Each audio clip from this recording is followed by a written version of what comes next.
Bismillahirrahmanirrahim. Assalamualaikum warahmatullahi wabarakatuh. Waalaikumsalam warahmatullahi wabarakatuh. Selamat pagi. Pagi, Pak. Sebelum kita mulai, lebih baik kita berdoa dulu. Silakan ketua kelas pimpin doa. Sebelum mulai, marilah kita membaca doa terlebih dahulu. Berdoa dimulai.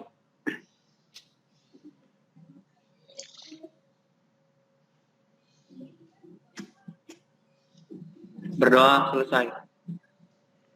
Ya. Terima kasih, Arik.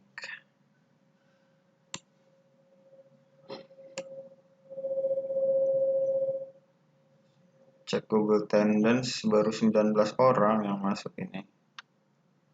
19 berarti kurang 8 lagi. Kan 27 totalnya, kurang 8 lagi. Ya udah, semoga nanti masuk semua. Nah, di pertemuan sebelumnya kan kalian sudah belajar tentang konfigurasi elektron, sudah belajar juga tentang sistem periodik unsur, sejarahnya itu. Makanya sebelum masuk ke materi, ada yang tahu apa itu golongan, apa itu periode? Golongan yang vertikal, Yang dari atas ke bawah. Ya, periode yang horizontal. Nah, selanjutnya juga tentang konfigurasi elektron.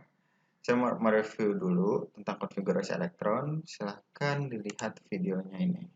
Masih ingat kalian semua tentang konfigurasi elektron? Bandingkan dan tentukan elektron valen. Kemudian Mg, nomor atomnya 12, pada kulit K2, pada kulit L8, pada kulit M berisi 2 elektron. Nah, udah dilihat semua kan? Masih ada yang belum bisa membuat konfigurasi elektron?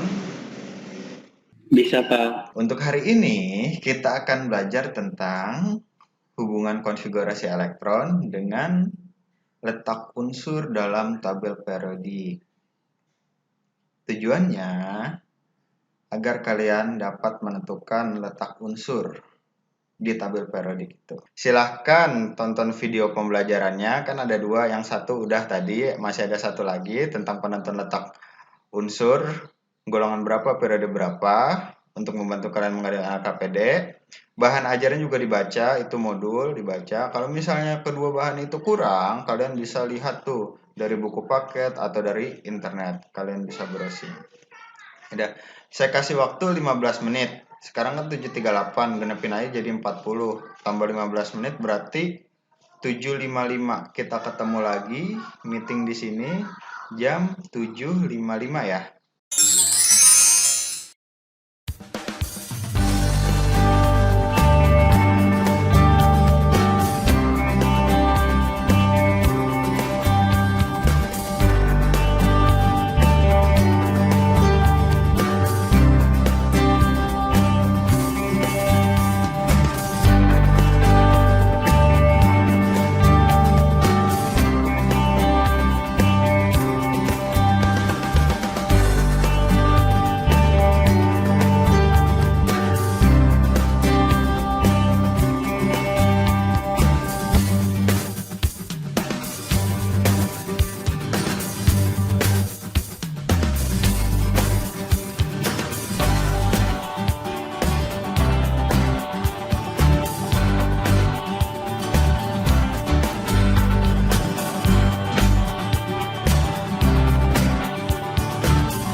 Siapa yang mau melengkapi tabel? Untuk yang golongan 1A,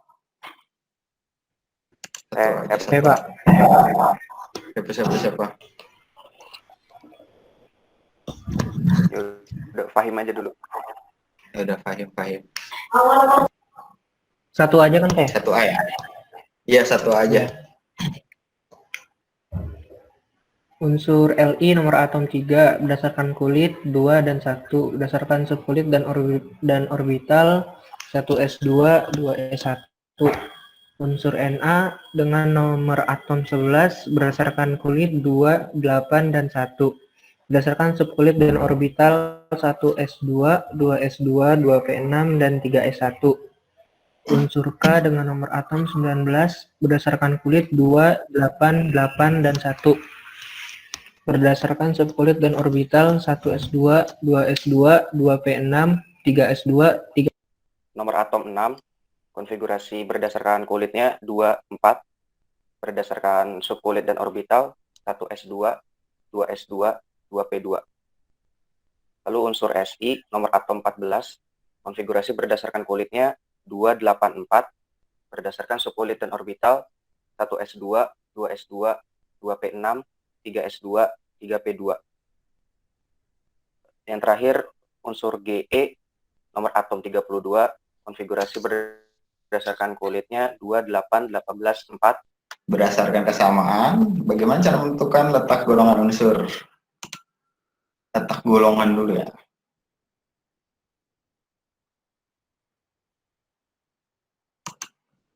Saya Pak. Iya ya, Faujan. Ketika ada beberapa unsur memiliki jumlah elektor valensi yang sama, maka unsur-unsur tersebut berada pada golongan yang sama pula. Apabila elektron valensinya 1, maka berada pada golongan 1. 2 elektron valensi berada pada golongan 2, dan seterusnya. Unsur 20Ca konfigurasi elektronnya 1s2, 2s2, 2p6, 3s2, 3p6, 4s2. Yang unsur 23V 1s2, 2s2, 2p6, 3s2, 3p6, 4s2, 3d3. Yang 35Br. Sudah, nggak ada masalah. Yang lain gimana? Sama semua untuk periode 1, periode 2, periode 4? Sama.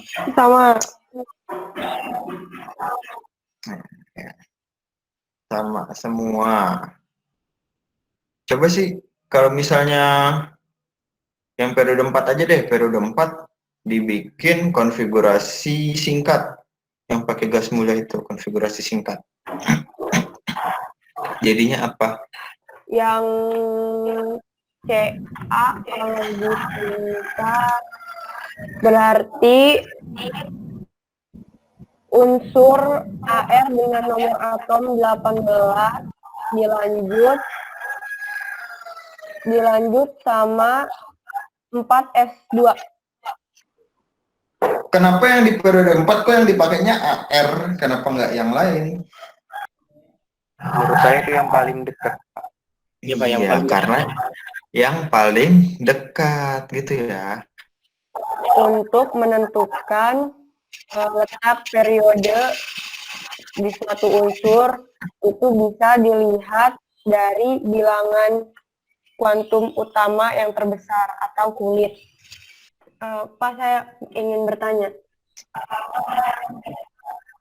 Ya. Kan kalau misalnya menentukan letak golongan itu golongan 1, 2 atau 3-nya kan dilihat dari elektron valensinya.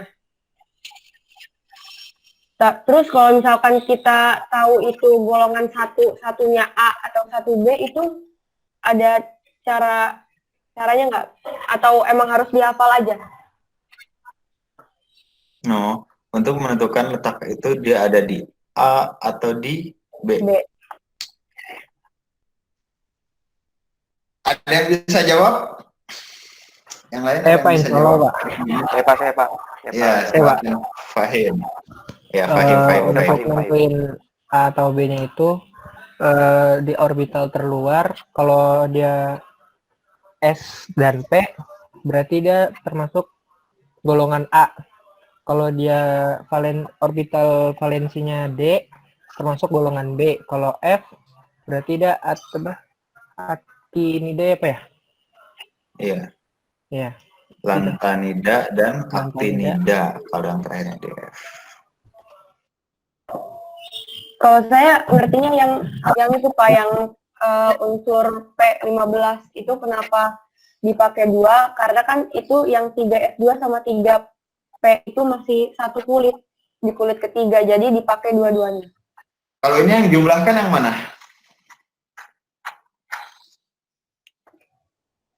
Yang 4 4S2 sama 4P5. 7. Ya, S2 sama P5. Jadi dia elektron valensinya aja kan. Jadi disebutnya elektron valensi kan. 2 ditambah 5. Jadi yang 3D10-nya nggak dihitung, di skip. Gitu ya. Jadi berapa elektron valensinya si BR? 7. 7. Ya. Berarti dia ada di golongan berapa? Golongan 7A. 7 A. Ya, ingat ya. P itu masih A, 7A. Periode 4. 4. Kalau yang ini FE tadi udah golongan 8B ya kan, karena jumlahan kan. Periode 4. 4. Iya. Iya, kesimpulannya gimana, Rafa? Ini kesimpulan. Kesimpulannya kita bisa menentukan letak periode, letak golongan, jadi hanya melihat elektrovalensinya saja. Yang lain?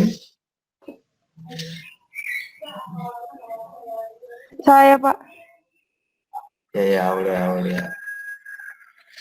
untuk menentukan letak unsur dalam tabel periodik menggunakan konfigurasi elektron. Elektron valensi akan menunjukkan golongan, terus kulit atau bilangan kuantum utama terbesar akan menentukan periode. Cukup sekian untuk hari ini. Dan pertemuan berikutnya kita akan belajar tentang sifat keperiodikan.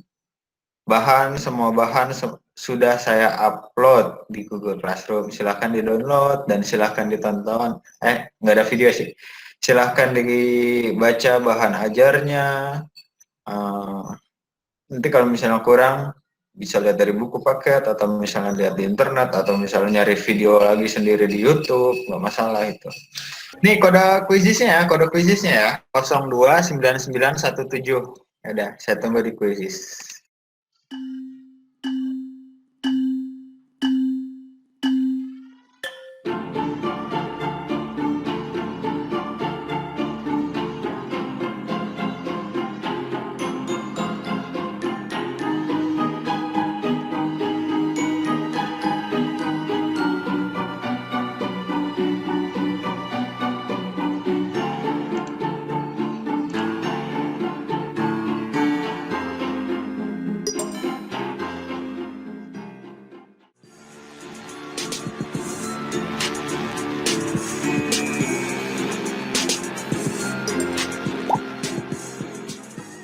Jadi udah cukup sekian untuk hari ini. Semoga bermanfaat.